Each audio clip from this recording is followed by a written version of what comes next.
બધાના મનમાં એક પેલું એ હશે કે ભાઈ લાભ શું થયા.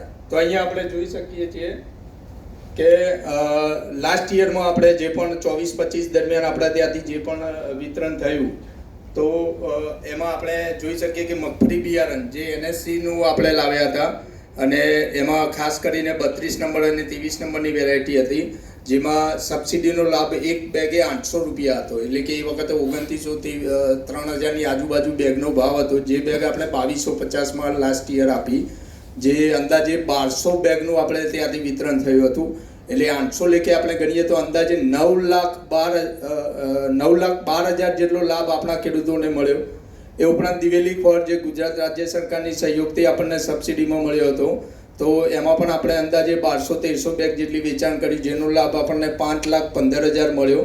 આ ઉપરાંત ખાસ આપણે વાત કરીએ નેનો યુરિયા, નેનો DAP. હમણાં આપ સૌની એક બૂમરાટ છે કે ભાઈ અમને પેલું DAP ખાતર નથી મળતું, પણ હવે જેમ ઓર્ગેનિકની વાતો થઈ રહી છે અથવા તો ક્યાંક ખાતરને આપણે ઓછો ઉપયોગ કરવાની વાતો થઈ રહી છે, તો એ દરમિયાન પણ ઇફકો દ્વારા એક નવું સંશોધન જે નેનો ફર્ટિલાઇઝર છે, તો એમાં પણ આપણે અંદાજે 14 લાખ રૂપિયા જેટલો લાભ આપ્યો.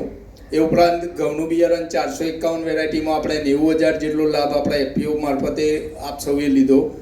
આ ઉપરાંત ખાસ વાત કરું ચણા દાળ અને ડુંગળી, તો ડુંગળીમાં લાસ્ટ યર જ્યારે દિવાળી વખતે આપણે ડુંગળી આવી એ વખતે રિટેલ માર્કેટનો અમે અભ્યાસ કર્યો હતો, તો 80 થી 90 રૂપિયા ભાવ બજારનો ચાલતો હતો કદાચ કિલો, જ્યારે આપણે એ વખતે 35 રૂપિયા કિલો ડુંગળીનું NCCFની યોજના અંતર્ગત લાવીને ખેડૂતોમાં વિતરણ કર્યું, જેનો લાભ આપ સૌએ 9,20,000 જેટલો લીધો.